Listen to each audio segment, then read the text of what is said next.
muito legal mesmo. E todo mundo em Galera, casa, né? Então, todo mundo em casa. deixa eu só fazer um aviso aqui nas redes sociais, porque a gente vai mudar o canal que a gente está transmitindo.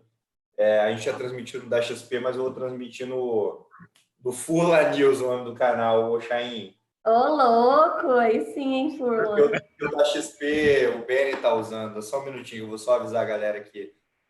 Dá só um minutinho. Eu vou só fazer uma chamada aqui, peraí. Uma chamada do Furla derruba uma cidade.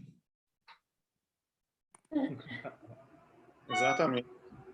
Janguê, está onde? Está em São Paulo? Não, estou em Recife.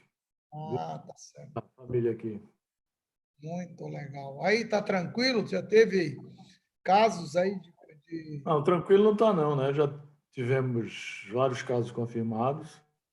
Já tivemos, Porque agora tivemos mortes também, Acho. mas ainda está menor quantidade que São Paulo, né?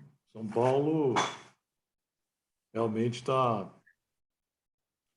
Mas a gente vai ter que aprender a conviver com isso. Eu passei 2 dias escrevendo um texto que eu vou publicar amanhã em alguns portais de notícias nas redes sociais. O texto ficou longo, deu 11 páginas, defendendo aí o meu ponto de vista em relação a essa questão do lockdown, né? O isolamento aí. Qual é o tipo de isolamento que a gente defende? Vamos falar daqui a pouco. Já começou já aí ou não? Você está sem... Não começou ainda não, que eu só estou tendo que dar um minutinho. Então, estão pedindo aqui o negócio, que estão tentando entrar. Então, vou te passar o canal. Manda no grupo aí, manda no nosso grupo aí. Vou mandar agora.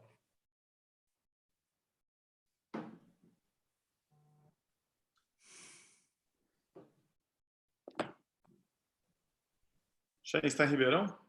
Tô por aqui. Aí aquela nossa mentoria lá em Ribeirão foi adiada, né? Ah, foi, não tem jeito agora, né? Não tem como fazer isso agora, não. Eu acho que tem que...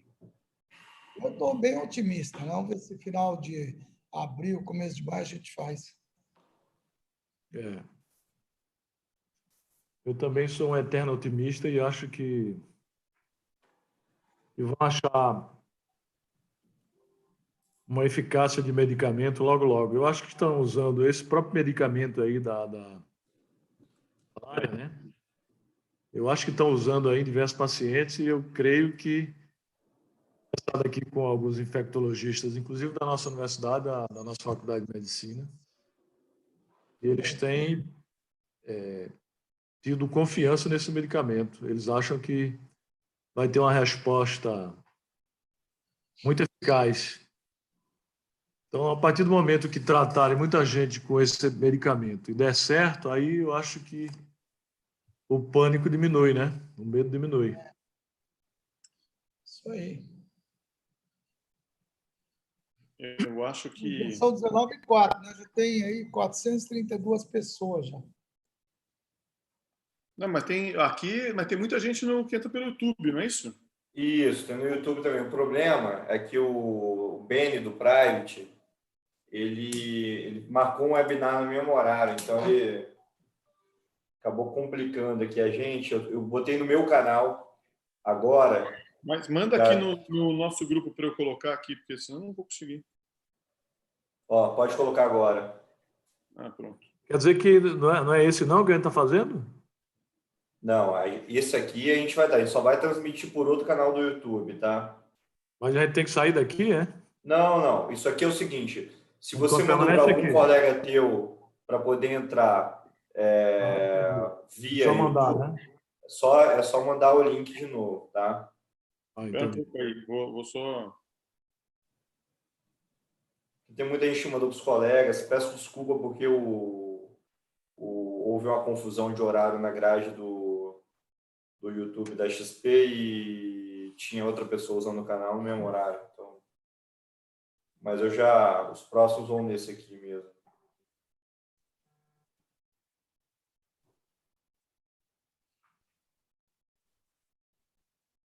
Bom. Te dar 5 minutinhos para quem estava tentando entrar no da XP e não conseguiu. Você colocou no seu Instagram também? Coloquei. Então eu vou dar um repassar aqui no seu.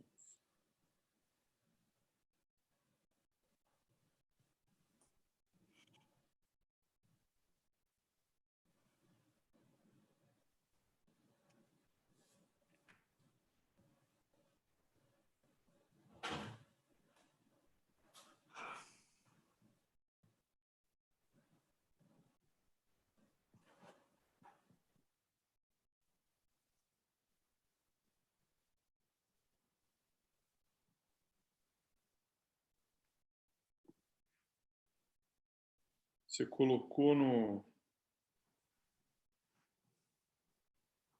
que você fez? No comentários, é isso?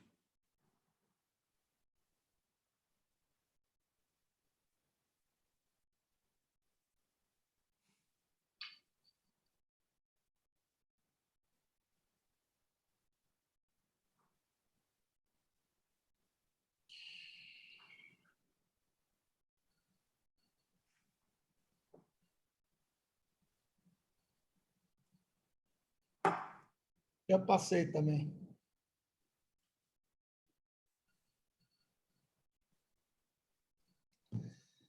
Olha que coisa fantástica, Daniel. Ó, todo mundo mandando coisa. E nessa hora aí, estou com audiência fantástica. A minha neta está me vendo em São Paulo. Olha que coisa gostosa. Eu sou é melhor que isso. Aí, ó. Já Você vai sabe, ficar, Demais. vai ficar até Então, emocionado. vovô Coruja lá. já valeu tudo. A hora que a neta falou, estou te vendo, vovô, pronto. Tem que mandar um beijo para ela ao Um beijo vivo. para ela aí, Xan. Eu vou mandar um beijo para ela ao vivo, né? Que coisa fantástica, né?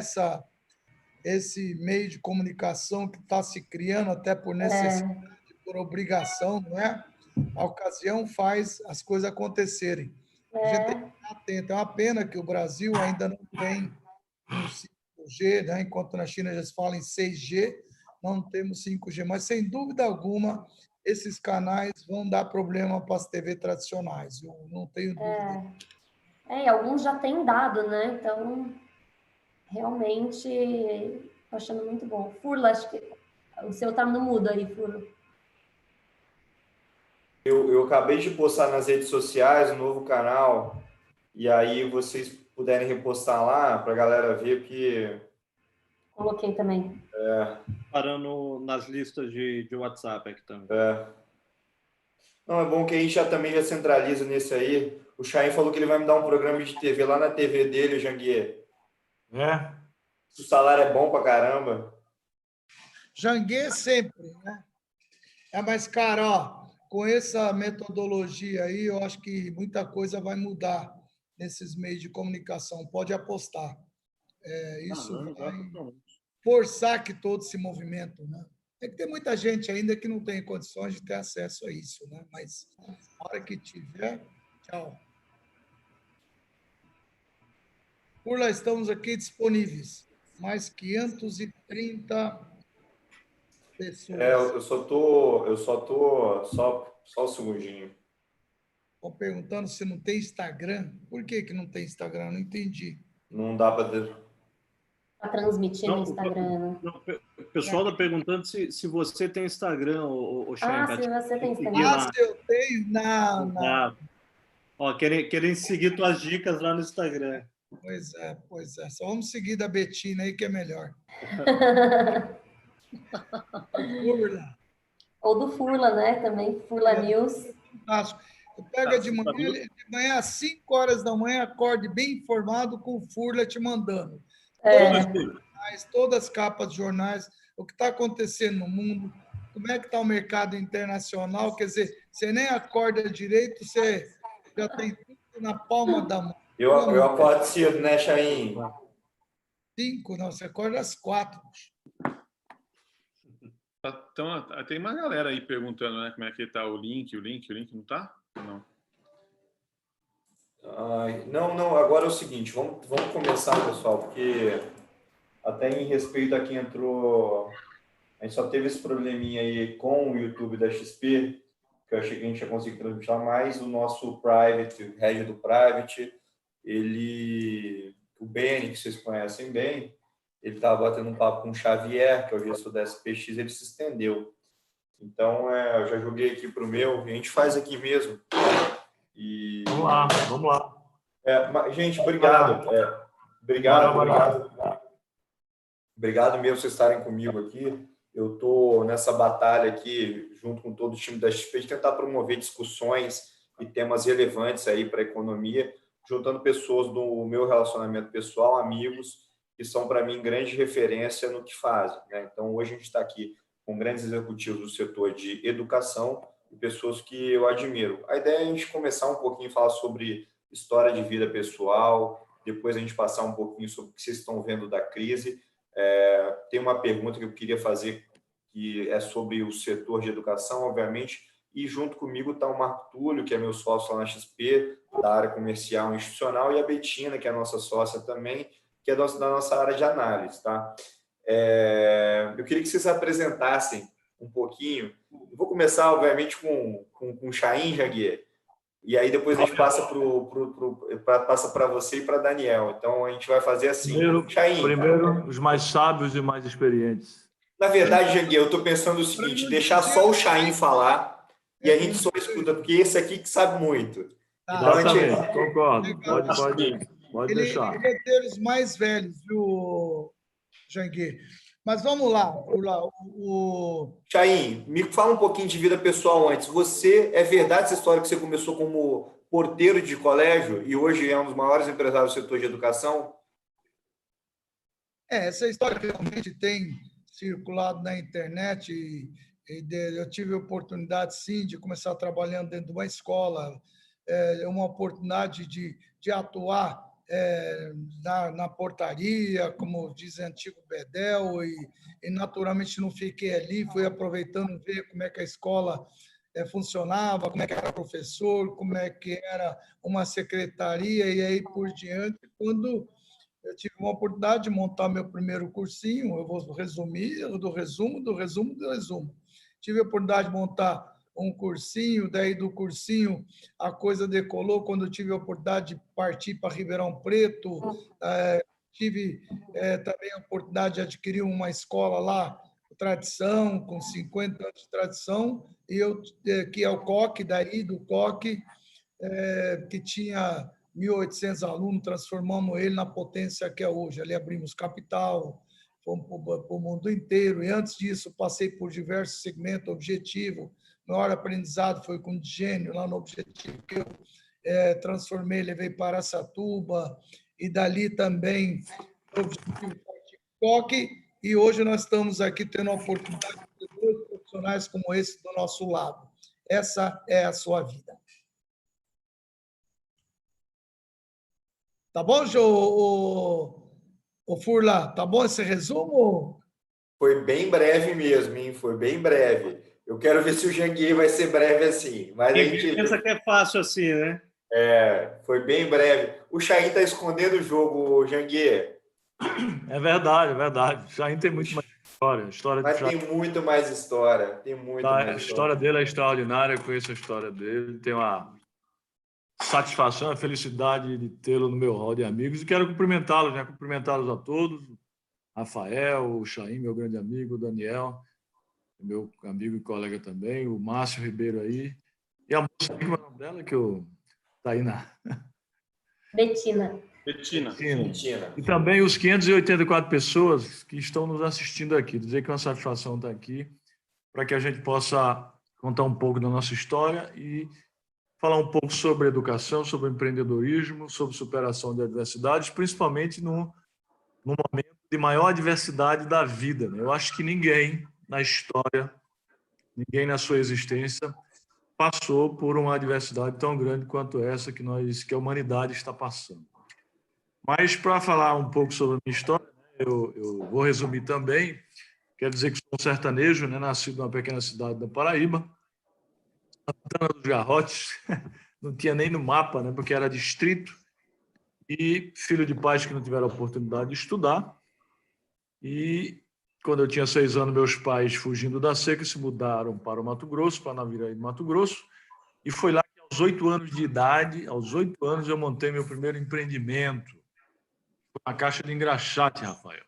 Todo mundo sabe dessa história, mas eu não me canso de contar porque acho que todo trabalho honesto é digno. Então, aos 8 anos eu era engraxate de rua, aos 9 vendedor de laranja, aos 10 vendedor de picolé de casa em casa. Quando eu fiz 10 anos, meu pai se mudou para Rondônia, para Pimenta Bueno, em Rondônia. E lá eu morei dos 10 aos 14 anos. Aos 14 anos em Pimenta eu trabalhei como garçom, trabalhei como vendedor de roupas em loja, trabalhei como office boy em escritório de contabilidade e também como locutor infantil. Mas foi um curso, né? Por Essa do locutor infantil aí eu não sabia, não. A outra já, às vezes já sabe. O locutor infantil do programa. Você sabe que o Jangui é casado com uma conterrânea minha de Colatina, né?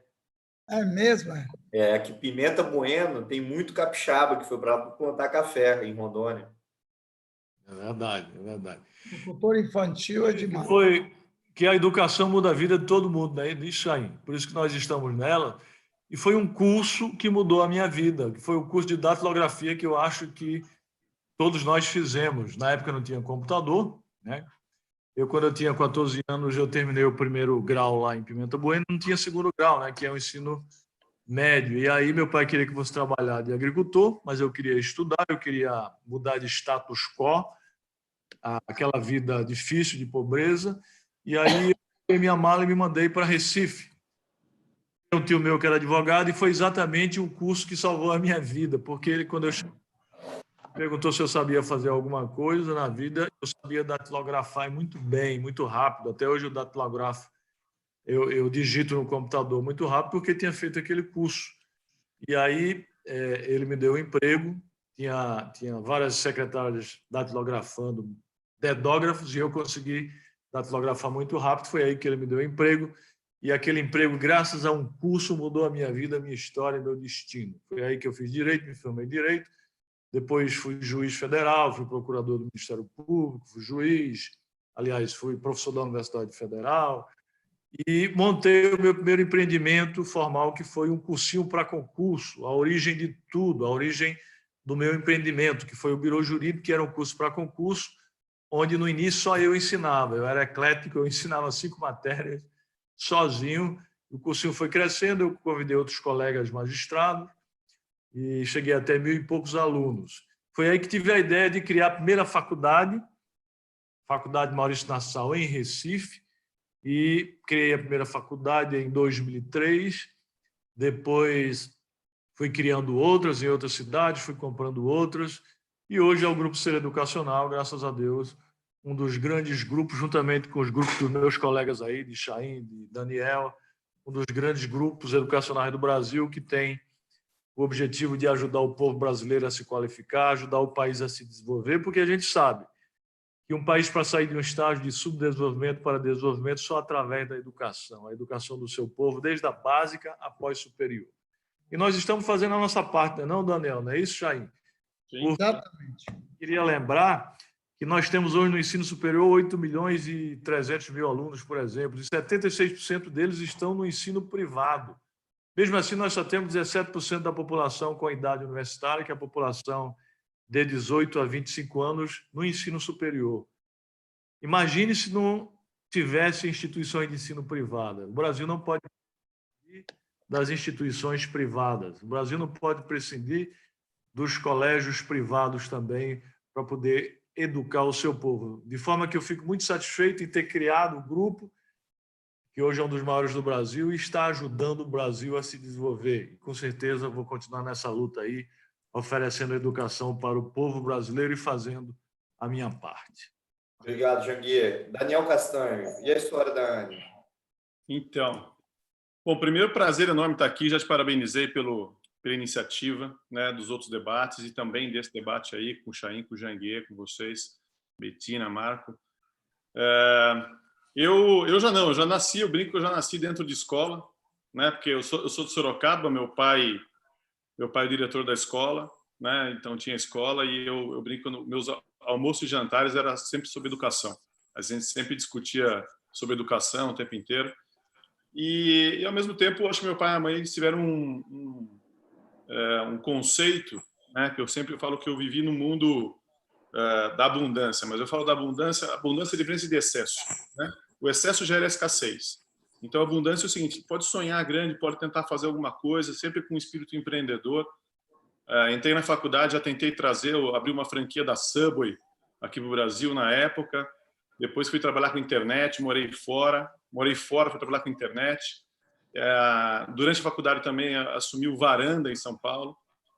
E aí com alguns sócios, que são meus sócios até hoje, né? Originalmente o Marcelo, depois o Escobar, e depois outros sócios que a gente veio se juntar. A gente começou em 2002, a gente quebrou com a bolha de internet e começou a olhar o setor educação, acreditando que ia acontecer uma mudança muito grande no setor educação. Porque a legislação tinha mudado, poucas pessoas ainda estavam no ensino superior, e aí em 2003 a gente tinha um problema, a gente tinha acabado de quebrar com a internet, né? A gente teve 13 empresas de internet, a bolha acabou, a gente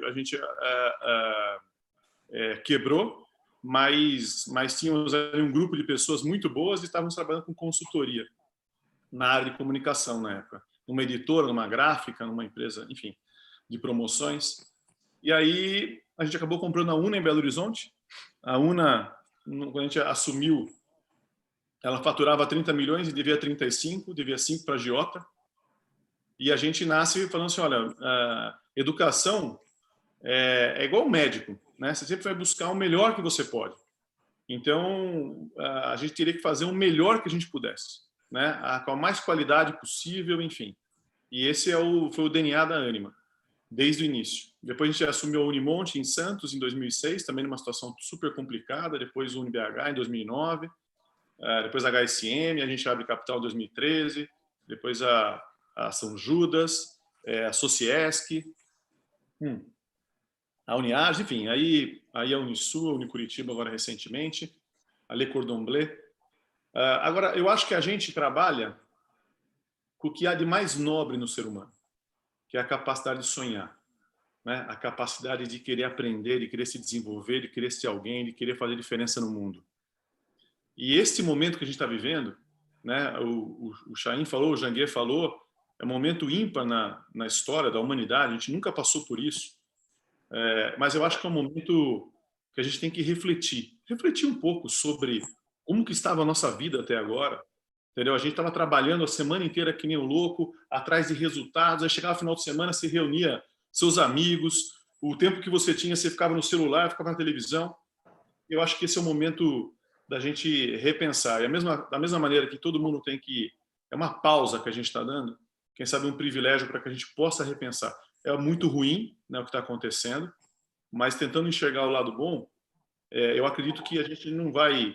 O mundo será outro, a humanidade será outra, as pessoas serão outras. Eu estou vendo umas pessoas mais altruístas, mas a gente pode debater um pouco isso aqui um pouco mais para frente.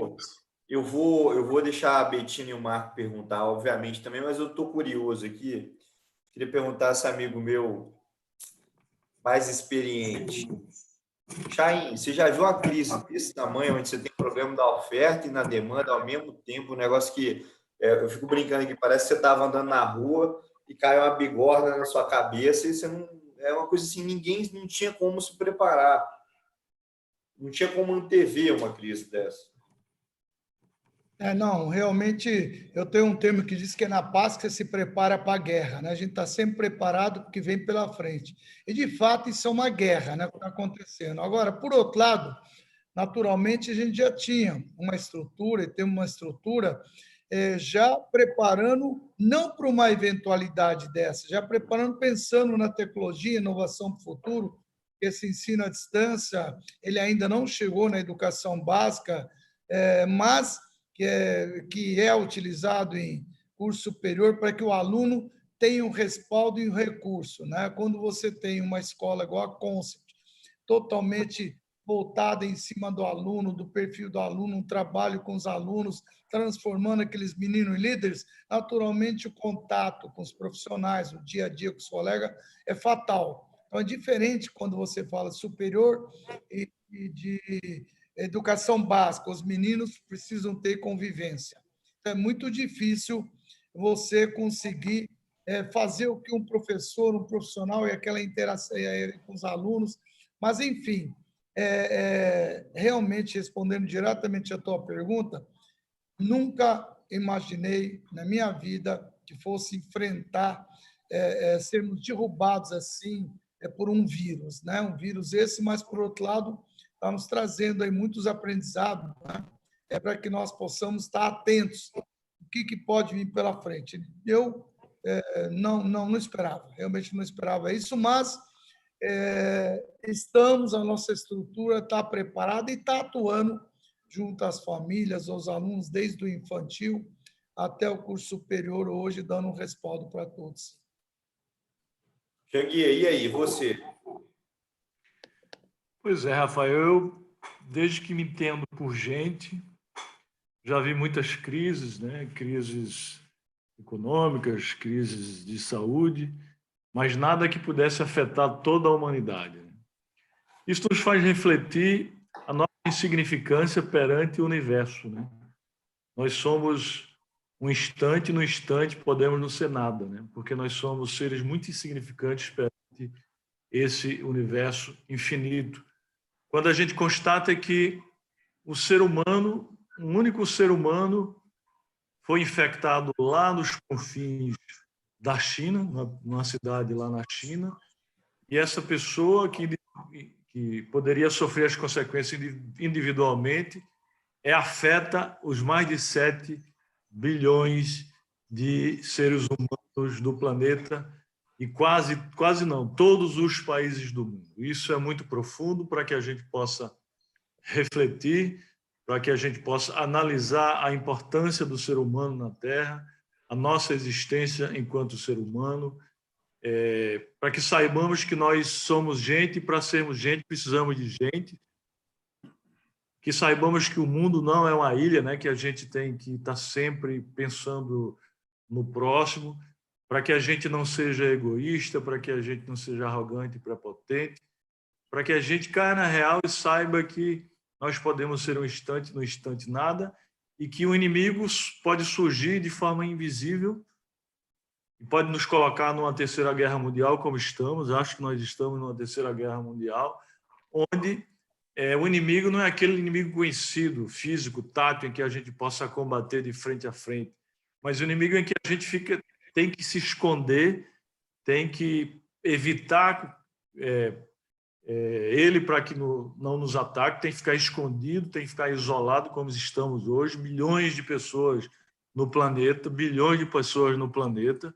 Isso é muito triste, mas, por outro lado, nos faz refletir para que, depois que tudo isso passar, porque tudo na vida passa, até o sol dos piores dias se põe, tudo na vida é passageiro, né? Tudo, não há bem que nunca se acabe, nem mal que nunca tenha fim. A gente sabe que, com fé em Deus, com fé no ser humano, com fé na ciência, com fé nos cientistas, eles vão achar um medicamento que eu acho que já acharam, que estão em teste, para que a gente possa combater esse inimigo invisível, que em pouco tempo, aí um tempo médio de 90 dias, 120 dias, se Deus quiser, nós podemos ter uma vacina, mas que tudo isso sirva de exemplo para a humanidade, para que possa refletir a sua pequenez, a sua insignificância diante desse universo infinito.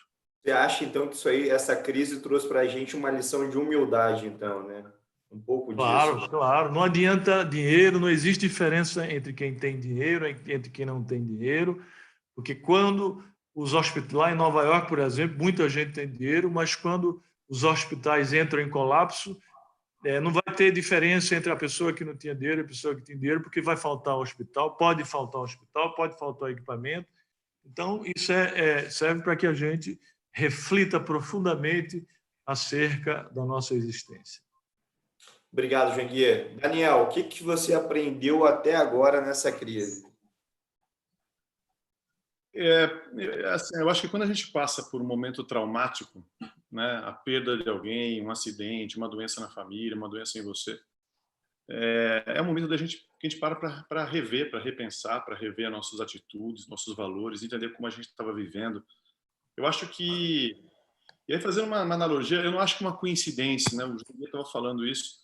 Eu não acho que veja só, o filme que ganha o Oscar recentemente, agora, o Oscar em Hollywood, quando a crise só estava na Ásia, é o Parasita. O Parasita, ele, na verdade, ele questiona efetivamente as relações humanas, como a gente estava vivendo. Quem assistiu aquele filme, e quem não assistiu, eu recomendo que assista, é um filme que mexe com você. E aí, junto com esse filme ganhar o Oscar, quer dizer, a gente, como o Joguinho falou, onde faz com que realmente a gente tenha que repensar, a gente não pode polarizar agora X ou Y, a gente tem que pensar de uma maneira mais holística. E eu estou vendo, desde as coisas simples, quer dizer, a gente está valorizando muito mais hoje. Eu escutei da minha filha falando assim, eu estou com uma saudade enorme da aula, não é só da escola, é da aula. Né? Quer dizer, e está tendo todo o suporte também, enfim, incrível, mais do que diversas outras escolas. Mas a escola hoje está sendo valorizada, o trabalho está sendo valorizado. Está todo mundo olhando, todo mundo vira e fala assim, quando eu ganhar muito dinheiro, eu vou me aposentar e não fazer nada. Será? Agora está todo mundo em casa e fala, não aguento ficar em casa. O ser humano precisa ser útil, precisa fazer diferença, precisa acordar todo dia e fazer alguma coisa diferente. Então, eu acho que... E olha, veja só, as redes sociais. Até 2, 3 semanas atrás, todo mundo postava uma foto, o que está fazendo.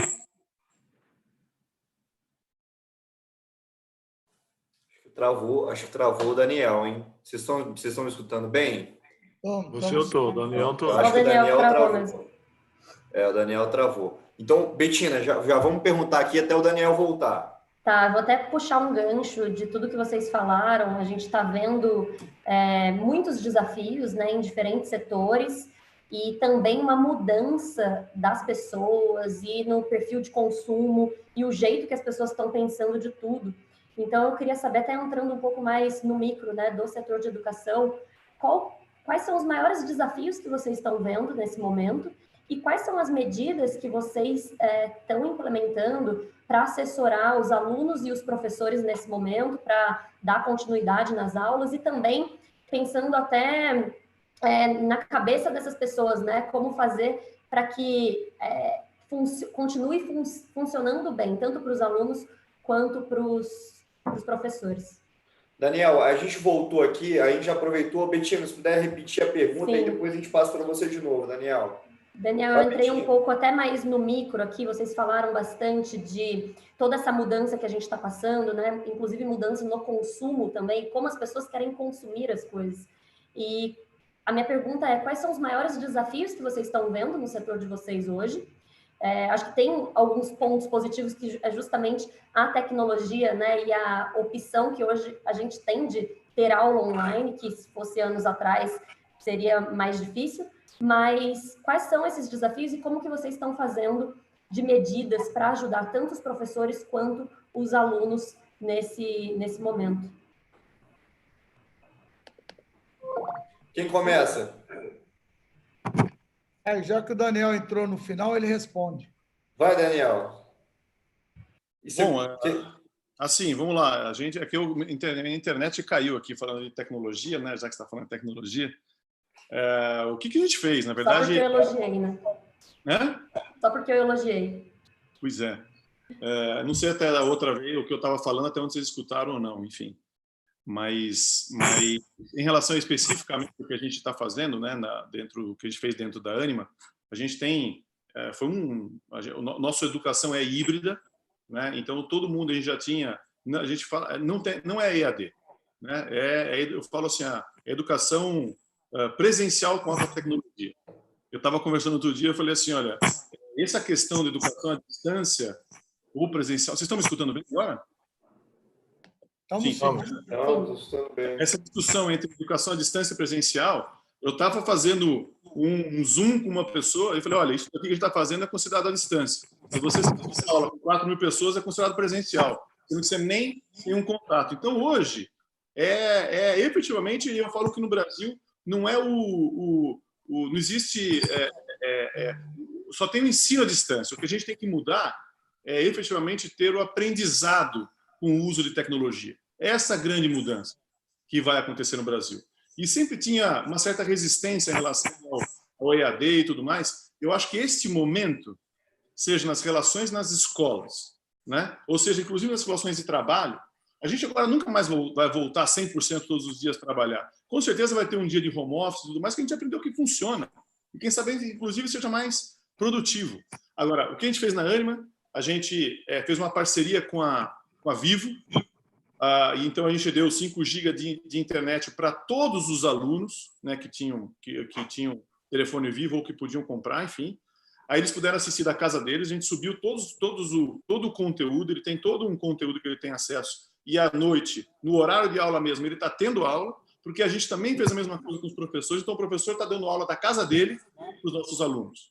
E a gente subiu 100% de home office, inclusive o pessoal do call center, que é o mais difícil, a gente também fez a mesma coisa, né? Enfim, então, hoje, a Ânima inteira, todo mundo está trabalhando, e a diferença que eu falo que não é ensino à distância, é aprendizado com uso de tecnologia, né? É uma coisa muito diferente do que, quem sabe, a gente vem fazendo. Eu acho que esse daqui é o momento, efetivamente, de transformação da sociedade, né? Então, a tecnologia, agora, eu acho que ela efetivamente ela entra dentro da educação de uma maneira muito mais ampla, né? Sem restrições, o uso de outras ferramentas, quer dizer, entender que a educação é híbrida. Se eu perguntar para vocês, nesses tempos não, que está todo mundo muito tempo online, mas normalmente, quantos por cento do seu tempo é presencial, quantos por cento é à distância? A gente não sabe responder, porque a vida é híbrida, né? E assim também deve ser a educação. Agora, esse ponto que você falou, Daniel, até pegando aqui, lá na XP, por exemplo, a gente tinha uma demanda de aumentar nosso escritório, Chaim, quase que dobrar o tamanho do escritório nos próximos 3 anos. A gente tem 20 mil metros quadrados de escritório, é bastante escritório. Mas hoje a gente pensa assim, a gente está 85% da empresa, quase 90% trabalhando home office. E aquilo que você falou, Daniel, você perde um pouco um preconceito em ficar em casa, que eu sou caipira, né?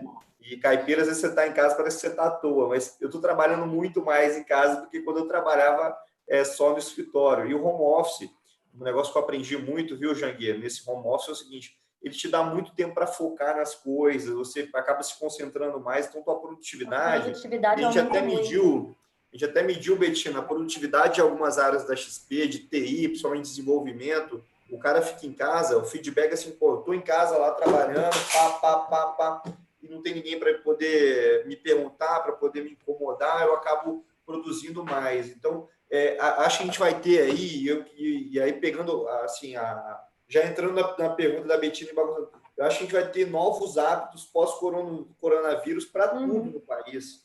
E oportunidades para crescer em áreas que antes a gente achava que não eram possíveis, né? Então, que é trabalhar de casa, ter mais produtividade, ou ter essas aulas híbridas. Então, acho que isso é muito interessante, muda muito o jeito de pensar de todo mundo, né? E comprovadamente, né, que a gente está passando por isso. E só para complementar, eu acho que, inclusive, nós vamos repensar processos decisórios, como fazer reunião, como fazer follow-up, porque a gente vai mudar os seus hábitos. E você falou uma coisa que é verdade, a gente fica mais produtivo, né? Então, de um lado, você fica um pouco mais... você perde aquela...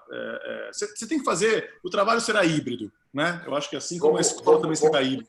Vamos escutar aqui com o Janguier Aixa disso. O que você acha disso, Janguier? Pois é, pessoal, a gente tem que distinguir aí 2 questões. O que a gente está fazendo pelo setor, já que somos líderes de categorias, né? Por exemplo, eu fui presidente da ABMS, que é a Associação Brasileira das Mantenedoras de Ensino Superior, por muitos anos. Hoje sou vice-presidente. Então, na qualidade de vice-presidente, juntamente com o Celso Nisquier, que é o presidente, a gente tem que tomar algumas providências para tentar ajudar o setor. E já tomamos, inclusive o Daniel também faz parte lá da diretoria. Nós, juntamente com o Fórum de Entidades de Ensino Superior, nós fizemos alguns requerimentos para a Ministério da Educação, inclusive para o Presidente da República. Solicitamos, por exemplo, antecipação e até ampliação, antecipação do pagamento de fiéis, dos créditos de fiéis que as instituições de ensino têm, principalmente as pequenas, que estão precisando muito, ampliação dos financiamentos também, porque nesse momento de dificuldade as pessoas vão ficar sem poder financeiro para poder pagar a mensalidade.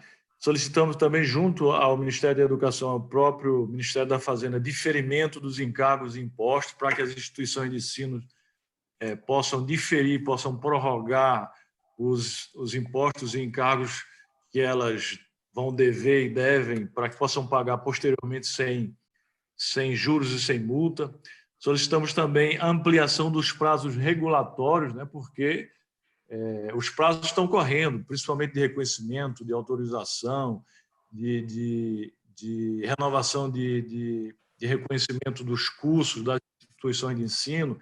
Então, a gente pediu ampliação desses prazos regulatórios junto ao Ministério da Educação para que as instituições de ensino que estavam necessitando fazer renovação de reconhecimento ou até a avaliação das próprias instituições, que tem que fazer de 3 em 3 anos, de 5 em 5 anos, possam fazer posteriormente. Nós solicitamos que seja instituído o Instituto Normativo para respeitar os contratos entre as instituições de ensino e os próprios alunos, né?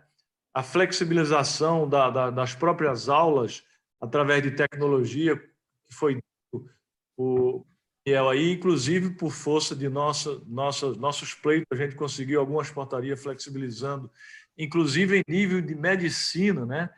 Que as aulas pudessem ser feitas através de instrumentos tecnológicos, não é ensino à distância, mas feito através de instrumentos tecnológicos.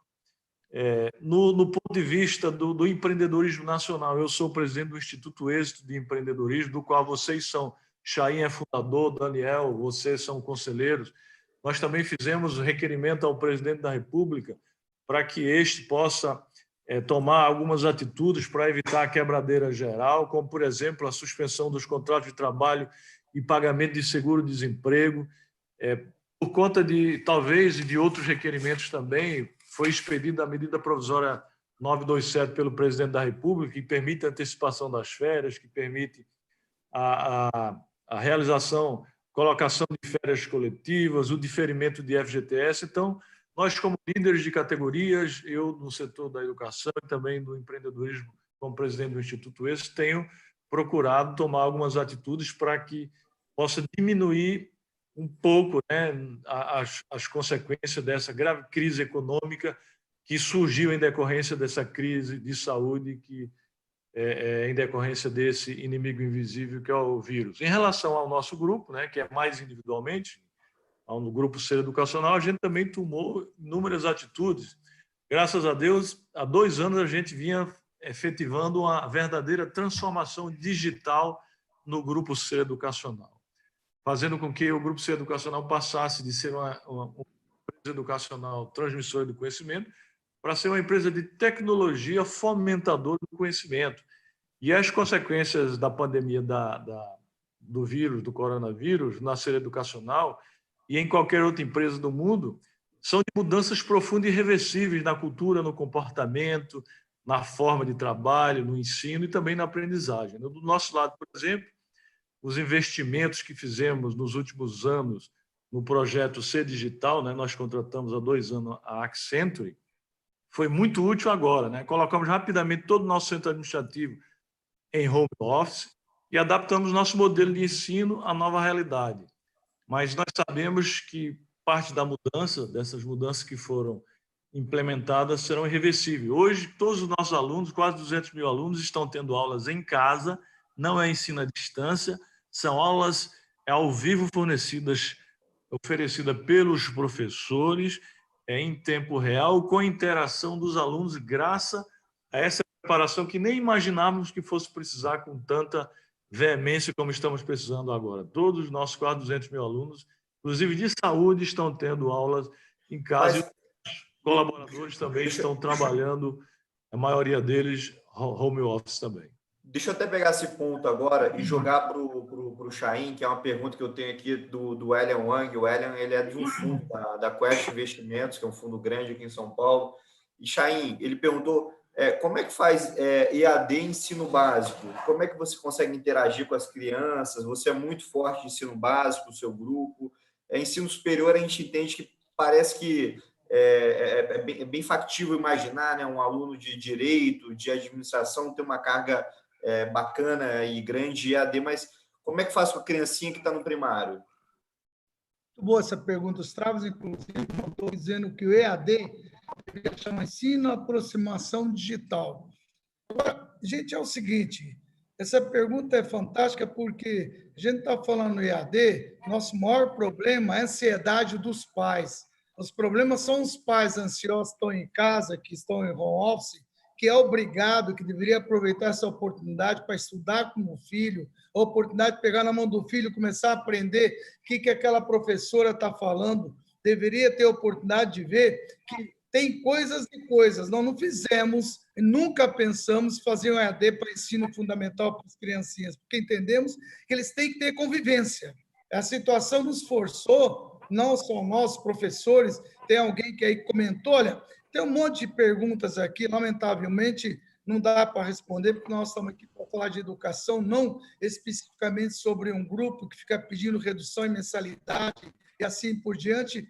Eu só queria dizer para esse pessoal, vão no canal certo, se há algum problema na escola, vá na escola, vai estar todo mundo acompanhando. Aqui nós estamos, de fato, para debater algo de alto nível sobre a educação. E quando a gente fala em educação, a gente fala que não estávamos preparados para esses pequenos, para os meninos, não, mas nós criamos. Os professores tiveram uma criatividade incrível de contar historinha, um live para os meninos. Quando eu vi meu neto olhando, falando, olha que coisa fantástica, olha a minha tia ali, só isso o pai já devia brilhar o olho, em vez de ficar se preocupando com a ansiedade, o que vai acontecer, não vai acontecer. Acho que, gente, vocês precisam conviver com os filhos, aprender a ter o filho em casa, você aprender que bela oportunidade de você, junto com ele, que eles já não fazem há muito tempo, que normalmente, antigamente, na época do Furla, com certeza, o pai fazia ele ir lá ver, vamos ver sua tarefa, o que você aprendeu. Fazer o dever junto.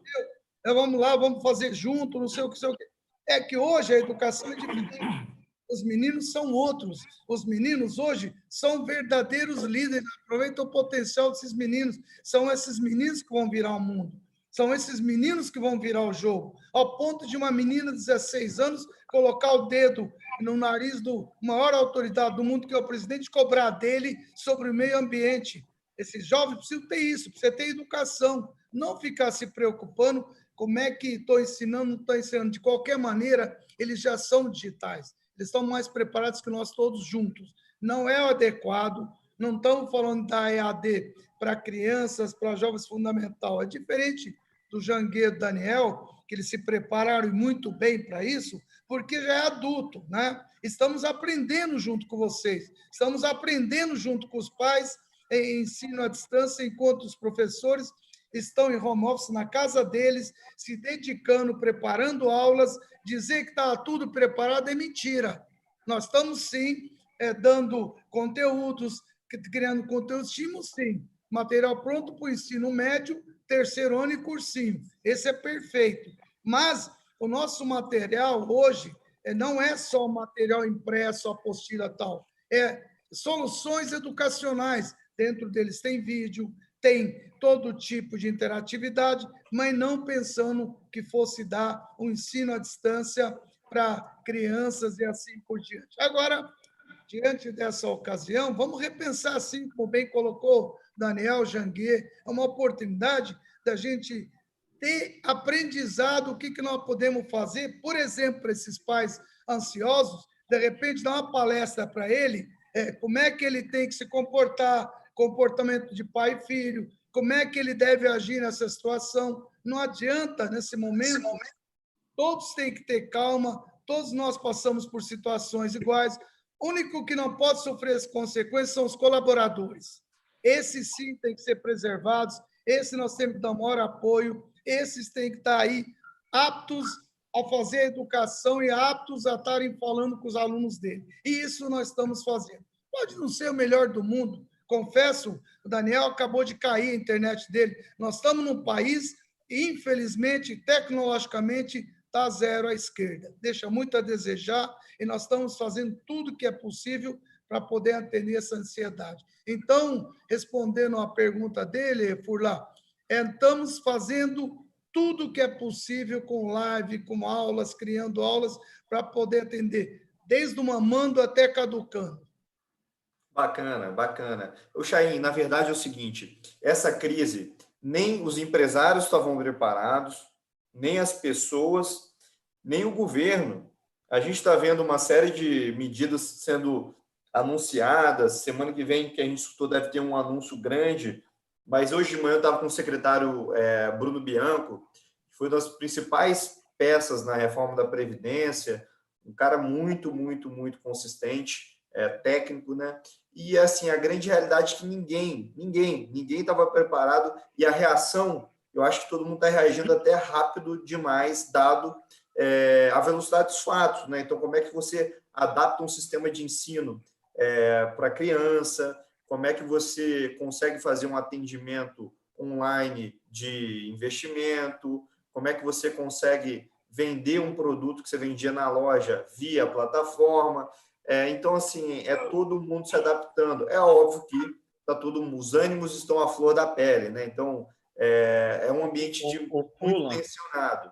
E dentro desse desafio de se adaptar, a gente, às vezes, como está sempre conectado, e principalmente através dos celulares, a gente cria uma ilusão de que está todo mundo facilmente conectado. Os dados que eu estava vendo essa semana, uma pesquisa de 2019, 58% dos domicílios no Brasil não têm acesso a computador. 33% dos domicílios não têm acesso à internet. Então, assim, talvez para uma certa camada da população essa adaptação tenha sido mais rápida, mas para outro dado aqui, até da Unesco, 87% da população estudantil do mundo, 1,4 bilhão de estudantes, estão em casa. Então, imagina a complexidade para os empresários, né? E aqui a gente tem 3 exemplos, para conseguir conectar essa turma, adaptar de forma rápida, até numa questão de infraestrutura. 33% dos lares no Brasil não tem infraestrutura de internet. Então é que o Daniel deu o exemplo ali que teve que fazer uma parceria com a Vivo, né? E deixa eu só... eu acho que tem uma coisa, Fula, que é importante, é o seguinte. Não é que, por exemplo, no ensino básico, como o Chaim está falando, a escola é online. Ele tem 2 opções hoje. Ou não oferece nada para o aluno, né? Por quê? Porque não pode ir para a escola, está proibido de ir para a escola, fisicamente. Então, ou não oferece nada para o aluno, ou se desenha alguma coisa e oferece para o aluno. Obviamente, e os professores estão lá, então vou dar alguns exemplos bem práticos. Você pode pegar e falar para o aluno, veja um filme do Netflix, e aí depois tem uma discussão filosófica sobre aquele filme, tem alguma atividade. Quando você usa o Google Drive, a principal coisa dele é eles criarem alguma coisa de uma maneira colaborativa e não simplesmente mandar uma lição de casa. Então, agora, você tem necessidade maior, quando você é criança, de conviver com todo mundo. Oi? Daniel, tá travando demais. A Vivo não fechou bem. Ô, Daniel, essa parceria que você se negociou demais com a Vivo, hein? Ele negociou só para os alunos. Você negociou só para... Não, eu estou na minha casa. Eu vou mudar de lugar. Eu vou mudar de lugar. Um minuto, peraí. Ih, Daniel. Janguier Diniz. Vou mudar de lugar, porque a internet é todo lugar que quem sabe não esteja pegando muito bem. Diga, meu amigo. Janguier Diniz. Diga, amigo. Pode falar. Marco Túlio, é sua pergunta, né? Cara, Fula, a gente falou bastante de tecnologia aqui, até dei alguns números aqui. Agora eu vou jogar para o outro lado ainda. Apesar da gente estar incluindo muito a tecnologia na educação, e tem que fazer isso mesmo, ainda mais agora nesse momento aí, foi uma saída, né? Mas a escola e a faculdade, a escola como todo, é um centro nas comunidades, né? É um catalisador da sociedade, seja numa cidade pequena, seja num bairro, seja mesmo nas grandes cidades. Tanto é que o fechamento das escolas tem sido no mundo todo uma grande notícia. Você vê no jornal, pô, as escolas fecharam, agora ficou grave, né? Até porque é um catalisador. Então, você tem o pai do aluno, o pai dos alunos, que é um público de interesse, é um lugar onde ele deixa o filho seguro, sabe que o filho está aprendendo, projetando o futuro. O aluno da universidade está ali realmente construindo a carreira dele. Você tem professores ali, colaboradores, aí você tem os interesses do governo local, governo federal, MEC. Então, assim, realmente escolas, amigos da escola, parceiros, sociedade, então você reúne muito interesses, né? Nesse sentido, o que eu queria perguntar para eles, e voltando a uma pergunta que eu tenho feito recorrentemente nas outras lives, é em relação à comunicação. Até ontem, na live com Pedro Parente, Galó, às 9 da noite, eles colocaram muito isso, que o líder tem um papel muito grande ali de se comunicar, centralizar a comunicação e acalmar o pânico, né? Sendo a escola esse catalisador da sociedade, como vocês fizeram aí em cada um dos grupos e das comunidades de vocês para se comunicar com todos esses stakeholders de uma escola, de uma faculdade e deixar todo mundo calmo e as coisas organizadas? Vou começar. Okay? Bom, eu não estou na frente da operação do Grupo Ser Educacional, né? Eu sou o controlador do grupo e sou o presidente do conselho, mas quem está à frente é Jânio, que é meu irmão, que é o CEO desde que a gente abriu o capital, e ele tem feito esse trabalho com muita eficiência e muita eficácia, né? Hoje o Grupo Ser Educacional tem mais de 12 mil colaboradores, a maioria deles está trabalhando home office, claro que tem certo número de pessoas trabalhando, e ele fez esse trabalho para poder acalmar todos os colaboradores, no sentido de mostrar a eles de que isso é uma crise, né, que as crises devem ser superadas com muita resiliência, né, com muita antifragilidade, e que, com muita fé, com muita esperança, a gente espera que isso demore pouco para que a gente saia desse problema, dessa adversidade muito mais fortalecido. Mas, aproveitando a oportunidade, quero entrar no assunto de que, infelizmente ou felizmente, nenhuma nação, principalmente uma nação em subdesenvolvimento como a nossa, o Brasil, por exemplo, não vai poder permanecer nesse isolamento horizontal ou isolamento global, integral, durante muito tempo. O país não vai suportar.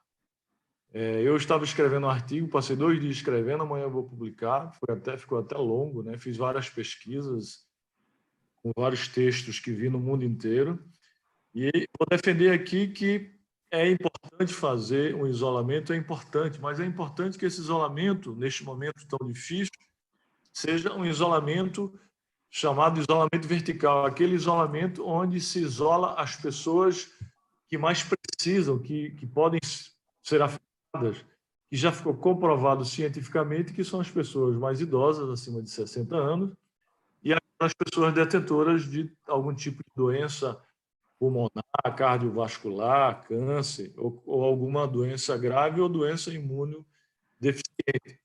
Porque, se por acaso o país, o governo, e aí eu não comungo com os pensamentos, com as posições muito do presidente da República, mas nesse particular eu estou seguindo as pegadas dele, no sentido de que a gente não vai poder deixar o país parado por muito tempo. É importante essa paralisação, é importante esse isolamento, sim, por um determinado tempo. Eu creio que não pode ser superior, na minha aula seria 15 dias, mas vamos estender no máximo 30 dias, não pode ser superior a 30 dias, porque criar um verdadeiro caos social, uma verdadeira crise econômica que já está criando. Eu já estou vendo aqui no estado de Pernambuco, já está do saques, aquelas pessoas que trabalham hoje para comer amanhã já estão passando necessidade, aqueles trabalhadores informais estão já desesperado, daqui a pouco vai aumentar a violência, daqui a pouco vai haver muito saque no supermercado, daqui a pouco as pessoas vão começar a morrer até de fome, demorar muito tempo. Então, eu escrevi nesse texto que o remédio, que é o isolamento, que as pessoas do Brasil gostam de utilizar o termo em inglês, lockdown horizontal, né, o shutdown global horizontal, não pode ser pior do que esse remédio não pode ser tão forte a ponto de matar o paciente, né? Não pode acabar com a sociedade brasileira, não pode. Agora, Jangui, assim, e a gente tem que ter com cuidado, mas, inclusive, eu fiquei satisfeito ontem quando eu vi o pronunciamento já viu de Bolsonaro, depois vi a entrevista onde ele reitera que não vai poder permanecer fechado o tempo todo, e fiquei satisfeito em ver o pronunciamento do ministro da Saúde, que ele disse que realmente vai ter que haver uma flexibilização desse isolamento gradativo. Eu acho que vai ter que ser gradativo, né?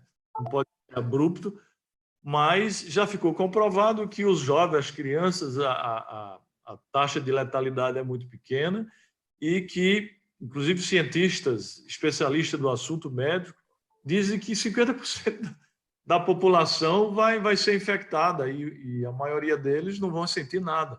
Então, a gente tem que proteger aqueles que a taxa de letalidade é alta, mas tem que fazer essa flexibilização, porque, senão, as empresas vão parar, né? Já é corriqueiro nas redes sociais que o vírus vai matar mais CNPJ, mais empresas, mais pessoas jurídicas que CPFs, ou seja, que as pessoas. E, de fato, como se houver um isolamento total de muito tempo, de mês ou até meses, muito mais gente vai morrer, as empresas vão morrer e, por via de consequência, a pobreza vai acarretar muito mais morte do que as próprias mortes. Eu não sou médico, não sou especialista. Agora, Janguier, deixa eu te fazer uma pergunta, deixa eu te provocar aqui. Você é um educador, estudioso, acadêmico, né? Então, assim, você construiu sua vida na base da academia, né? Foi procurador, inclusive, né?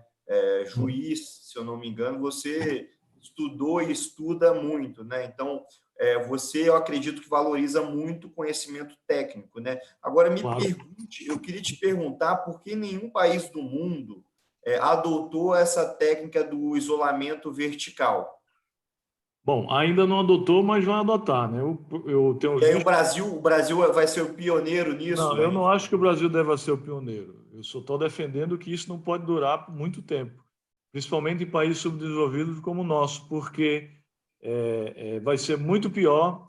As mortes vão ocorrer muito mais do que as próprias mortes ocorridas pelo vírus. Eu creio que nos Estados Unidos, tenho assistido muito, tenho acompanhado tudo sobre isso. Eu acho que os americanos, o presidente norte-americano Donald Trump, ele vai abrir gradativamente. Eu acho que vai abrir. E eu acho que esse vai ser o caminho também do Brasil. Então você o prazo razoável seria de 30 dias, eu acho. Você é a favor, portanto, do isolamento horizontal em abertura gradativa? Gradativa. Eu sou a favor do isolamento vertical. Tem que ter o horizontal, como está tendo, mas não por um prazo muito longo. Um prazo que tem que ser, eu creio que 15 dias é muito pouco, mas não pode passar de 30 dias, né? Não pode passar de 30 dias, porque senão vai ser muito pior do que as próprias mortes. Vai ter muito mais morte do que as mortes causadas por eu tô acompanhando esse tema ficou um tema que todo mundo está discutindo. A gente trouxe aqui ao longo da semana alguns. Ontem estava, por exemplo, o Paulo Chapchap, que é CEO do Sírio-Libanês. Essa semana estava o Cláudio Lotenberg, estava o Romeu da DASA, e eu tenho visto que todo o caminho ele vai para esse isolamento horizontal, achata a curva, e depois, obviamente, você conseguindo vertical, você vai conseguindo. Furlan, deixa eu só dar um pitaco aí no que o Janguier colocou, que muita gente vai morrer. Janguier, nós estamos aqui falando de uma educação privada, onde nós temos condições e recursos, estamos preparados para segurar por um mês, nossos colaboradores não sofrerão, em hipótese alguma, nenhum tipo de problema. Agora, vamos levar para a escola pública, onde não tem recurso para fazer EAD, onde não tem recurso para nada, onde os alunos vão para lá para comer. Tem gente morrendo de fome porque não consegue na escola comer. E é isso que as pessoas não estão se acordando. Estão preocupados. O ensino à distância é aquilo lá. Nós fazemos dentro do que está ao nosso alcance, com live, a gente se vira, investe, ataca. Agora, alguém já parou para pensar nas escolas públicas, onde os meninos vão para lá para poder comer e dizer o quê? Nós oferecemos nossa tecnologia para o governo do estado, para quem quiser. Então, os caras não têm nem computador, ou foram roubados, ou atacados. Os meninos, quem é que tem na casa dele um tablet, alguma coisa? Isso que o governo deveria estar preocupado, não é? Mas deixa eu fazer um complemento aqui, Chaim. Fazer um complemento aqui para você. É muito bonita a palavra lockdown horizontal, isolamento horizontal, todo mundo dentro de suas casas. É muito bonito a gente falar isso para pessoas de classe média ou alta, né? Pessoas que vivem em bons apartamentos, em boas casas. Mas a maioria da população brasileira pertence à classe C, D e E. São pessoas que vivem em apartamentos minúsculos, em casas minúsculas, para não falar em barracos, em favelas. São pessoas que têm famílias compostas de 5 a 10 pessoas. Como é que essas pessoas vão ficar isoladas num barraco com um cômodo só, sem água, sem alimento, né? Sem comer? Como é que vai ficar? Me diga aí, Rafael Furlanete. Mas Janguier, deixa eu só como é que isso vai funcionar? Deixa eu só assim, ó, a gente está falando, isso que parece que a gente está polarizado no Brasil, né? E aí vocês estão me escutando bem agora com essa internet aqui? Tá ótimo, tá ótimo. Então, agora você fechou com a Vivo agora, não foi? Então, não, o que cara, a gente precisa de duas coisas, entendeu? A gente precisa aumentar a nossa estrutura efetivamente, para não ter um colapso na área de saúde, e segurar, fazer o lockdown por um tempo, só que vamos entender, as pessoas, o Brasil não consegue, a favela não consegue, o que o Chain está falando. Você vai comer lá na merenda. Então, mas tem que ter um tempo para que a gente diminua até o pico da curva. O pico da curva no Brasil vai ser dia 15 de abril, entre mais ou menos por aí. Até lá, a gente tem que manter o máximo possível de gente dentro de casa e, a partir de então, a gente vai crescendo. Agora, o que precisa fazer até lá? Até lá, as comunidades morrem de fome. Então, a gente tem que ter uma estrutura de entregar cesta básica, entregar alimento durante este mês para garantir que as pessoas fiquem todo mundo em casa. E a partir de 15 de abril, aí de uma maneira gradativa, sim, aí você vai abrindo a sociedade. Então, agora, por que está essa polêmica? Eu vou fazer aqui em 2 minutos. Eu lembrei do Sandel, do Michael Sandel, quando ele veio aqui para o Brasil. E ele fala, o Sandel, ele começa várias aulas dele, que ele fala, você é um maquinista de um trem, e de um lado, né? E o trem está descarrilhado. De um lado você vai matar 10 pessoas, ou você pode mudar e você vai matar uma pessoa só, se você for para a direita, e para a esquerda 10 pessoas. O que todo mundo vai fazer? Vai matar uma só, né? Porque você não tem muita escolha. Agora, a mesma situação, só que você não é um maquinista do trem. O trem está vindo, e você está em cima de uma ponte, e tem uma pessoa do seu lado. E você está vendo que vai matar 10 pessoas. O que você faz? Você joga? Né? Teoricamente, pela lógica, é preferível matar 1 do que matar 10. A diferença é que, sendo maquinista, não foi você que matou. Você simplesmente fez uma escolha entre 1 e 10. E essa é a escolha dos empresários hoje. Tá bom, é preferível menos pessoas e tudo mais. Então, os empresários são maquinistas. Do outro lado, os médicos, eles estão na ponte. Eles não têm nada para fazer. A hora que está vindo o trem, ele fala, se eu liberar, se ele aceitar liberar agora o lockdown antes da médica está pronta, vai morrer muita gente. E ele vai ser o responsável por matar muita gente. Então a gente tem que entender... Ih, meu Deus, caiu aqui de novo? Não. Mas é isso mesmo, Daniel. Minha internet está instável. Mas eu quero isso mesmo, Daniel. A gente defende... Se você perceber, os dois têm razão. O médico, pela responsabilidade dele, não pode falar, vamos voltar a trabalhar. E do outro lado, o governo, os empresários, os economistas têm que falar, vai voltar a trabalhar. Agora, o que temos que fazer? O consenso. Tomar cuidado e conta das pessoas que não têm o que comer e segurar o mais tempo possível e aí começar a liberar. Aí sim a gente vai conseguir ter uma estrutura médica suficiente, né? E a economia vai voltar rapidamente. É um mês, gente. É um mês. A gente, Daniel, lançou hoje, Janguier, um programa na XP que a gente fez uma doação de 25 milhões de reais para poder ajudar as pessoas a comerem, porque é isso aí, vai faltar comida no final das contas. Porque isso não pode ficar só no discurso, né? Não, Rafael, o que vocês fizeram foi a gente tem que começar o horizontal como estamos. Eu acho que o período máximo tem que ser um mês, exatamente 15 dias. Na minha análise, que eu tenho estudado muito isso, analisado tudo que sai, eu acho que tem que ser até 15 de abril no máximo, e depois é o período de transição, faz o período de transição, depois começa o isolamento vertical e o povo tem que voltar a trabalhar. Esses 30 dias, a gente tem que achar forma de ajudar essa população que já passar esse período. Nem o que comer. Tem que achar. Agora, sabe uma coisa? Não adianta a gente ficar nos nossos apartamentos trancados como nós estamos e a população agora sem ter o que comer. E isso é muito perigoso, é perigosíssimo. Agora, Janguê, esse é o... Gente, peraí que o Chaim quer falar. Chaim, vamos passar para o Chaim. O problema é o seguinte, eu acho que cada um tem que fazer aquilo que está do lado dele, ao alcance dele. Cada um, se fizer, resolve o problema. Por exemplo, eu vejo aqui em Ribeirão Preto que a própria sociedade civil está se movimentando para poder fazer frente. Não estou explorando o poder público. A sociedade civil está se movimentando. E se isso ocorrer no Brasil, em cada local, cada um ajudar, você pode ter certeza que a gente reverte isso aí. Essa preocupação do Janguê é válida. A minha preocupação é em educação. Saúde, que é o que a gente está falando.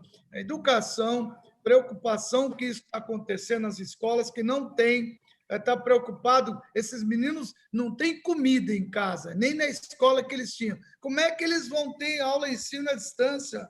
Como é que eles podem fazer? O governo tem opções. Tem diversos sistemas hoje que são colocados à disposição. O próprio Google, essas companhias de telefônicas, todos dão gratuito, mas não para. Tem aqui os Travos dizendo que ele tem um sistema que já ofereceu para o Estado todo. O problema, falta essa canalização. Então, se querem virar o jogo, tem que começar na educação. Tem que fazer com que esses meninos tenham que ir à escola, pelo menos para comer alguma coisa, tem que fazer, porque não pode deixar, como foi colocado pelo Daniel, ou você, não sei, 10 pessoas numa casa, sem poder fazer nada. Essa é Exato. Mas isso é fato da maioria das famílias que vivem em situações difíceis, em bairros pobres, e tem favelas. 5, 10 pessoas num barraco, num apartamentozinho de um quarto. Isso é fato. Como é que você vai contra fatos, não há argumentos? Entendeu? Esse ponto que a gente está colocando, eu acho que, quem sabe, seja o ponto mais crucial do Brasil. Nós todos, a hora que a gente pensa que alguns anos atrás convivia-se de uma maneira natural com a escravidão, a gente sente muito mal. E eu acho que os nossos tataranetos vão ter o mesmo sentimento ao pensar que a gente convivia com 2 tipos de escola. Os nossos filhos vão para a escola das pessoas mais longe, e a gente vivia até esse momento com uma miopia. E como se a gente estivesse tranquilo, como se a favela fosse algo muito, muito distante de você. Mas não é. Né? O Janguê falou no começo aqui, o coronavírus é um inimigo invisível, e que eu acredito que está tornando as pessoas mais altruístas, está fazendo com que você pense sobre como é que as pessoas que trabalhavam na tua casa, ou que trabalham na tua casa, eles estão voltando, e o que está acontecendo? Né? Ele pode chegar dentro da favela e você ser o responsável. Se você pegar o coronavírus e passar para a sua cozinheira, ela vai infectar a favela inteira, porque a favela todo mundo vive em casa com 10 pessoas. Eu acho que esta visão altruísta, de pensar no outro, a relevância da escola para a sociedade, a escola, a educação é o grande local de transformação da sociedade. E eu acho que o momento que a gente está vivendo é o momento que a gente está repensando, efetivamente, entendendo. O momento da gente estar valorizando as outras carreiras. Eu tenho certeza que todo mundo que está em casa e tem que cozinhar agora, tem que lavar, está falando, nossa, eu vou agora aumentar o salário da pessoa que trabalha aqui em casa. O valor do professor, o valor do médico, o valor dos motoristas que estão transportando os alimentos que a gente, para não parar a sociedade. Enfim, indiscutivelmente, né? Eu acho que a educação ela vai ser vista de uma outra maneira, assim como o trabalho vai ser visto de uma outra maneira. E tomara que esse momento sirva para despertar efetivamente o quanto a educação é transformadora. Eu falo, a cada dia que uma criança está fora da escola, e a maioria das escolas públicas são depósitos de criança. O Chaim falou que eles vão lá para comer. Realmente, né? A maioria das escolas públicas, infelizmente, a criança vai lá, é um lugar seguro para a pessoa ir trabalhar, que vai dar alimentação e vestuário. Né? É para isso, e não realmente para aprender. A gente tem que reinventar a nossa escola. E quem sabe com a tecnologia a gente consiga fazer isso. E esse é o momento desse despertar da sociedade como um todo para que a gente possa fazer isso. Deixa Furlan, deixa eu só dar uma posição com relação a isso. Quando eu disse que as crianças da escola pública vão... Não, eles têm aula, têm bons professores, têm educação, não é isso. Mas a grande maioria come ali, almoça ali, porque não tem condições em casa. Esse pessoal, estou dizendo, quando não tem aula, não tem como fazer chegar neles o EAD, eles deixam de ter comida em casa e no local. Essa é a preocupação. Segunda coisa, gente, o que nós temos que avaliar, respondendo à pergunta inicial de Jangueira, tem muita gente perguntando se o EAD vai ser implantado em educação básica. Olha, eu não acredito e não gostaria que fosse. Não gostaria que fosse realizado, porque as crianças, os jovens precisam conviver, precisam estar com o outro.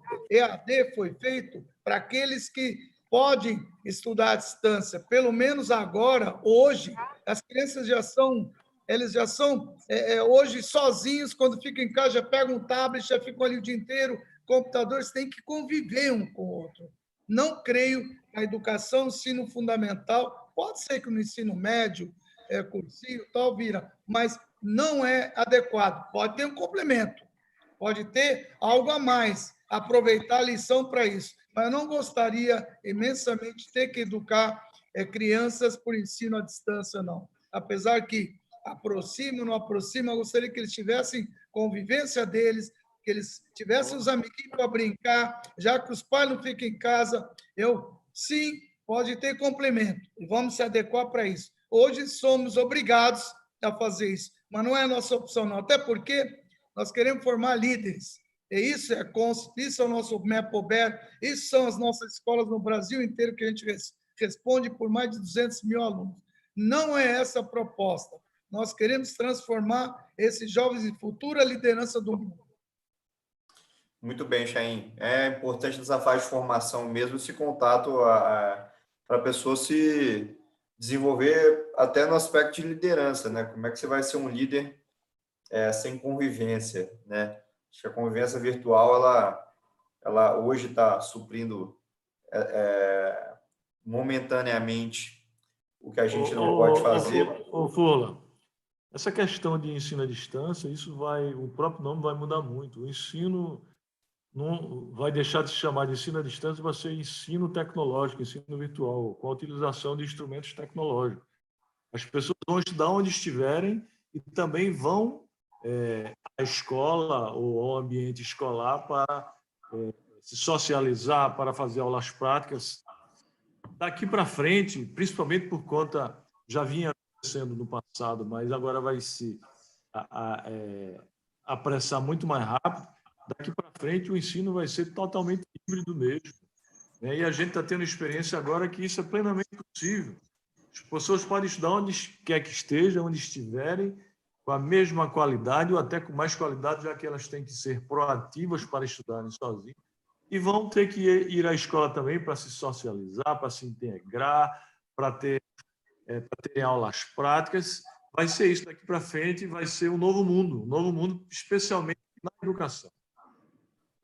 O que não pode é o seguinte: a tecnologia, você não pode simplesmente livre conteúdo. Isso aí era o telecurso de segundo grau da década de 70, entendeu? Que é simplesmente entregar conteúdo, delivery conteúdo. Não é isso o ensino à distância. Então, eu acho que é o aprendizado. A gente está falando da mudança, quem sabe não é o ensino à distância, é o aprendizado de perto com o uso de tecnologia. O professor tem que entender que a tecnologia hoje ela é um aliado, é algo indissociável às relações. E aí você tem que, na escola, quando você é criança, você tem que, obviamente, conviver muito mais, e aí você vai crescendo, até que quando você pode fazer uma pós-graduação, por exemplo, aí você desenvolve outras competências, a disciplina, o autoaprendizado, o trabalho colaborativo com outras ferramentas, enfim. Mas a tecnologia será algo indissociável, mas não é que a gente usa o termo do ensino à distância, não será ensino à distância. E o que está acontecendo nesse momento, ela não será uma proxy do que vai ser a educação do futuro, ao contrário, a gente está usando, né, a educação, as escolas, por exemplo, que o Chaim está falando, para oferecer alguma coisa, efetivamente para os alunos, mas a hora que voltar, não vai ser esse formato, vai ser outro formato, evidentemente, com muito mais convívio.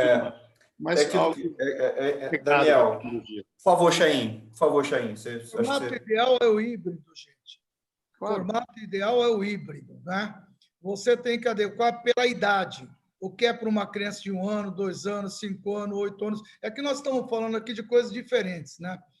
Enquanto o Janguier e o Daniel focando no superior, que eu entendo o que eles estão falando, concordo plenamente com as posições que o Daniel acabou de colocar como Janguier. Na educação básica não é bem assim, principalmente ensino fundamental. nós não podemos criar egoísmo nessas crianças, sabe? O pai não está lá, então precisa tomar muito cuidado com isso.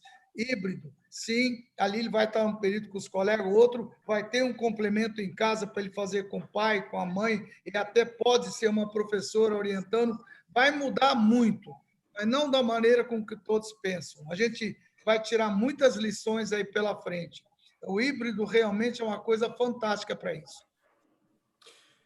Bom, a gente está nos 10 minutos finais aqui do bate-papo e eu queria já agradecer a Betina e o Marco por estarem comigo compartilhando esse painel e eu queria escutar de cada um de vocês 2, 3 minutos assim. Eu sempre peço para fazer isso no final, uma palavrinha para quem está escutando a gente, desde a pessoa que é empreendedora, tem uma escola, que está pensando como é que vai passar por essa crise, ao pai do aluno, ao aluno, enfim. Eu posso botar uma pimenta na tua pergunta? Oi, fala, Marcão. Posso botar uma pimenta na tua pergunta final? Pode, claro. Eu queria botar a palavra medo, Fuller. Eu acho que tem muito empreendedor que está assistindo, e pai de aluno, e alunos também, que nesse momento estão vivendo a primeira crise ou nunca viveu uma crise tão grave, está com muito medo. Medo de quebrar, medo de não ter comida em casa, medo de não concluir o curso, concluir o semestre, etc. E todos eles aí já passaram provavelmente por momentos de medo. Aí o Daniel, quando foi lá para BH, o Janguier, quando começou o negócio, quando foi engraxar sapato ali para se virar no dia, o Chaim, quando resolveu abrir a primeira escola. Então, queria botar essa pimenta do medo aí. Pois é, Rafa, eu queria começar até para falar como presidente do Instituto Êxito do Empreendedorismo, que você conhece, que nós criamos para ajudar os jovens empreendedores a empreenderem na vida e nos negócios. E eu quero falar aqui para aqueles empreendedores, especialmente da área educacional. A mensagem que eu fiz anotei aqui umas sugestões que eu vou usar nos 3 minutos aqui para passar. Em primeiro lugar, eu queria dizer que todo mundo tem medo, né? Mas que a gente não deve deixar que o medo sobrepuje a nossa vontade, a nossa coragem, a nossa ousadia. Ter medo é importante para que você se prepare da melhor forma possível para superar todas as adversidades e obstáculos que vai surgir na sua vida. Então, não tem ninguém que não tem medo. Todo mundo tem medo, Marco, mas a gente não pode deixar que o medo seja mais forte que nossas atitudes. Você pode perguntar, você está com medo? Sim, eu tenho medo, tenho receio, mas vou lutar para que o medo seja muito menor do que minhas atitudes, do que as atitudes de todos, para que a gente possa superar essas adversidades. Então, eu anotei aqui, principalmente para aquelas pessoas, aqueles empreendedores que a gente dirige no Instituto Êxito, algumas sugestões aqui para que eles possam superar essa crise. Aqueles que estão começando, inclusive com colégios pequenos, instituições pequenas.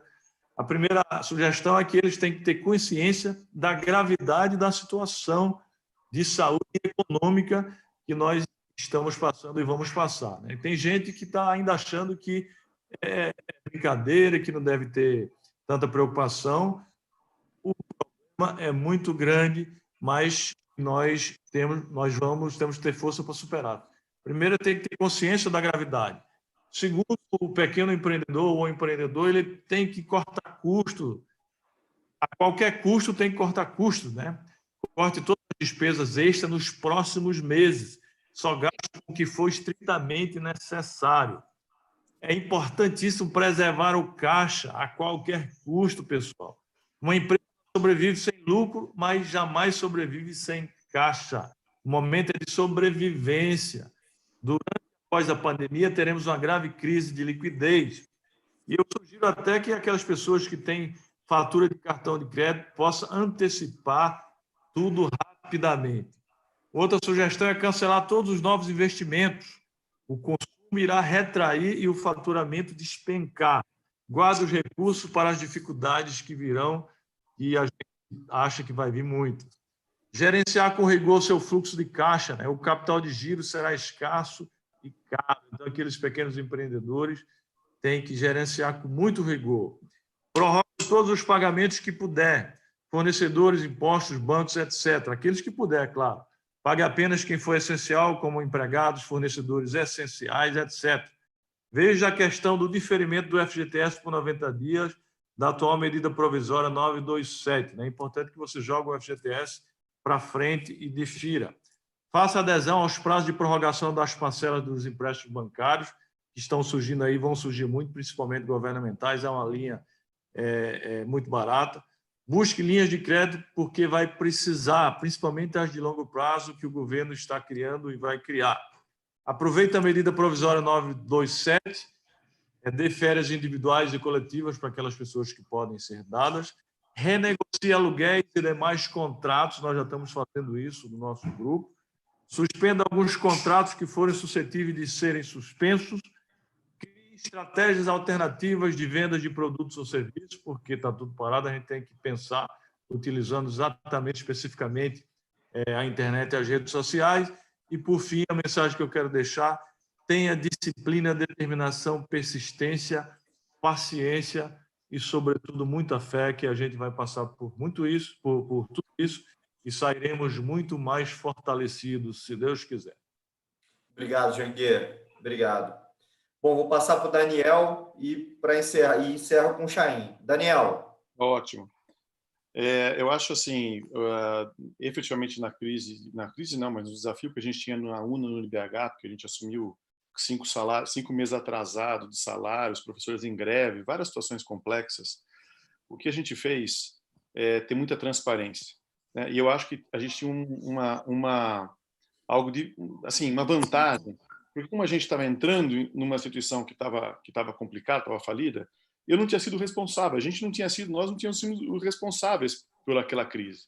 E nenhum de nós foi responsável pela crise. Então você tem genuinidade para você chegar para o seu time e abrir e falar assim: olha, a situação é essa, nós estamos faturando tanto, o problema está esse, deixamos de vender, tal, e aí a construção coletiva. Então, segurar o caixa, enfim, renegociar tudo que o Janguier falou. Só queria complementar que, assim, faça isso junto com o seu time, né? Junto com as pessoas, construa junto, não tenha medo de expor, porque estava dando certo até 2 semanas atrás. Então você Daniel, deixa eu cortar você um pouquinho, só para informar aqui, que eu acabei de receber aqui, o governador de Santa Catarina, em coletivo, informa que o comércio abre a partir do dia 1º/4 já, para você ver. Tá bom. Bom, e aí eu acho o seguinte, então, assim, e de alguma maneira, do outro lado, o que eu sugeriria, assim, eu realmente acho que esse é o momento da gente repensar. Todo mundo está isolado, está em quarentena. É o momento de você olhar para as outras pessoas, de você refletir, de você entender. Eu acho que a pergunta é assim: você faria o que você está fazendo até de graça? Acho que tem muitas pessoas repensando um pouco o seu propósito, repensando o que quer fazer na vida, né? Repensando por que você acordava todo dia, aquela loucura, e não sem tempo com nada. É um momento agora que você vai ficar, você com você mesmo, você com a sua família, você com as pessoas mais próximas. Eu acho que é o primeiro experimento global aí de trabalho remoto, e aí eu acredito que a gente vai voltar com uma outra postura. É o momento da gente entender, ser mais altruísta, entender que a gente faz parte de um todo, né? Repensar todas as nossas relações, inclusive que entender o trabalho e a escola como os 2 pilares da sociedade. E o trabalho não é só para você ganhar dinheiro, o trabalho é para que você cresça, se desenvolva, para que você possa fazer alguma coisa útil para a sociedade, né? Eu gostei. É a essência. Oi? Deixa eu dar outra informação aqui. Eu gostei dessa frase. Ô, Janguier, você está igual eu. Deixa aí as informações, depois você dá as informações para nós, cara. Não tem problema. Calma, Janguier, É importante para o povo. Decreto do governador do Mato Grosso. A gente já vai ver aqui na internet, fica tranquilo. Calma, Janguier. Eu gostei dessa frase que você falou, Daniel. Você faria o que você faz hoje até de graça? É isso. Né? E tem uma outra, só para complementar essa, para provocar, é assim, para a gente repensar o que a gente está fazendo. Quando foi a última vez que você fez alguma coisa pela primeira vez?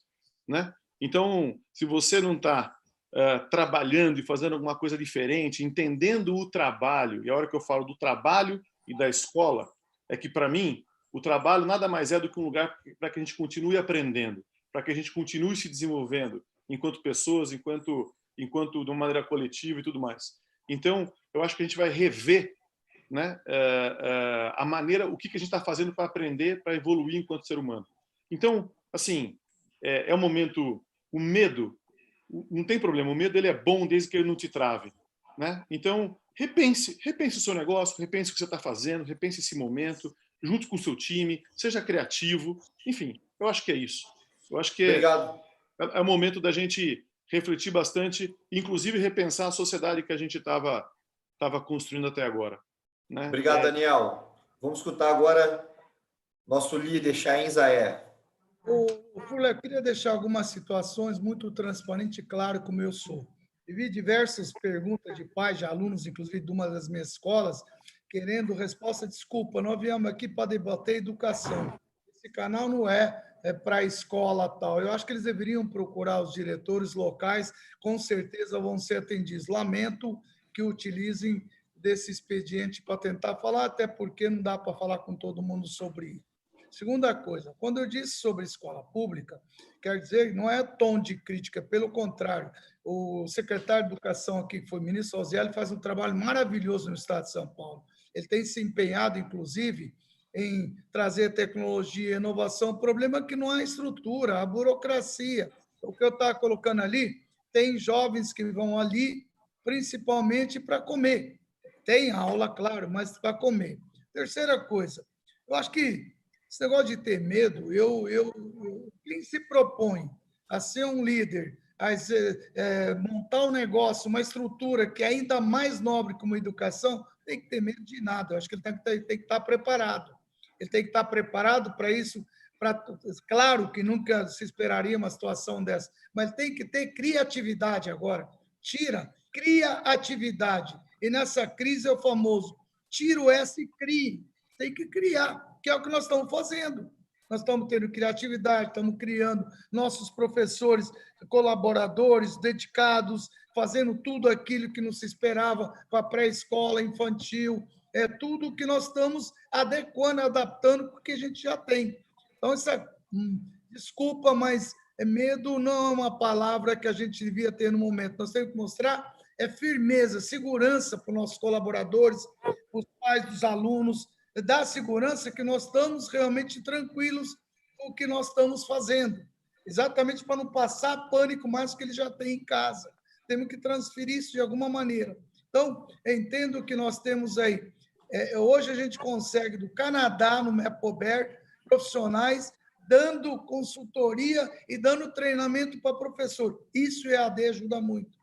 Isso EAD pode dar, mas entender que o olho no olho, aquela professora, aquele carinho com as crianças, com esses jovens pequenos, esse entrosamento que eles sem nada muda, não adianta. Sempre esses jovens temos que ensinar para eles como é o mundo de hoje, eles aprenderem a se interagir com os colegas, sair do mundinho deles e, principalmente, um recado para os pais.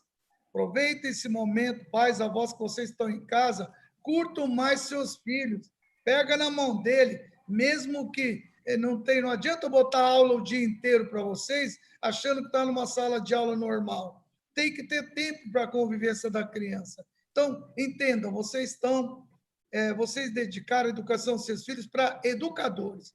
Deixa que essa parte nós sabemos fazer e vamos fazer, temos um time para isso aí. Eu queria aproveitar e agradecer aí ao Janguier, ao Daniel e a você, Fula. Parabéns, viu? O trabalho que você está fazendo é fantástico, eu tenho entrado e tudo, a Betina e a toda a tua equipe aí, fantástico.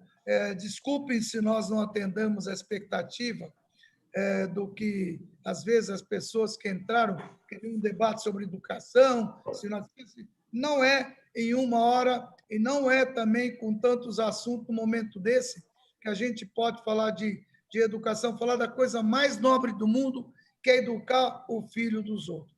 Obrigado, Furla. Furla, deixa eu quebrar. Desculpa, posso só quebrar o protocolo antes de você encerrar mesmo, que eu estou aqui, lembrei do negocinho só, e aí eu passo você. Um minutinho, Daniel. Segundos. Eu queria dar uma dica das pessoas lerem um livro chamado Endurance, do Shackleton. Na verdade, a história é muito simples. Ele foi até o Polo Sul, em 1900 e alguma coisa, e o navio todo, mexeram o gelo, e o navio dele quebrou, mas deu tempo dele entrar e pegaram algumas coisas e ele tinha que atravessar com todo o time o Polo Sul. E o que ele pegou? Pegou os barcos, pegou alimento, e ele pegou um acordeon e uma Bíblia. Né? E ele é considerado um dos melhores líderes, porque ele atravessou e ninguém da tripulação dele morreu. E nesse momento de crise, você tem que pegar as coisas, o alimento, as coisas que vão te salvar, o bote, mas assim, a Bíblia e o acordeon são importantes. A Bíblia para você acreditar, ter fé, ter esperança, enfim, para passar esse momento. E o acordeon também tenha momentos que você consiga meditar, relaxar, esteja com a sua família e tudo mais. E aí, assim, a gente vai conseguir passar dessa crise. Obrigado, Daniel. Olha só, eu vou postar no meu Instagram, está aqui, @RafaelFurla, esse livro que o Daniel falou. Pessoal, olha que bacana. Está com o Janguier, com o Chaim, com o Daniel, Bettini e o Marco Túlio. A gente faz isso aqui, um bate-papo entre nossos amigos. Né? O Chaim, o Janguier, o Daniel, a gente tem uma relação próxima há bastante tempo. Prova disso que a gente falou de tudo aqui. Falou de ensino básico, de superior, de EAD, até estratégia do coronavírus a gente abordou aqui. Se é isolamento vertical, se é horizontal. Então, isso aqui foi do jeito que a gente quis, natural, despojado, espontâneo, para vocês escutarem, acompanharem, aprenderem. Nosso objetivo aqui é fomentar a discussão. Não tem certo nem errado, tem um bom debate. E eu tenho certeza, Chaim, que hoje aqui a gente cumpriu, Janguier, um bom debate. Agradeço ao Daniel, agradeço a Bettina e a todos vocês. Amanhã a gente vai ter uma série aqui que nós vamos discutir tecnologia. Vai vir o CEO da RAP, o CEO da Nubank, e eu vou postar tudo ali no Instagram para vocês, a programação de amanhã, 7 da noite. Até sexta-feira vamos fazer também, pessoal. Boa noite, um grande abraço, obrigado. Abraço, Fula, abraço, Chaim, abraço. Obrigada, pessoal. Boa noite. Até mais, gente. Tchau, tchau. Valeu. Boa noite.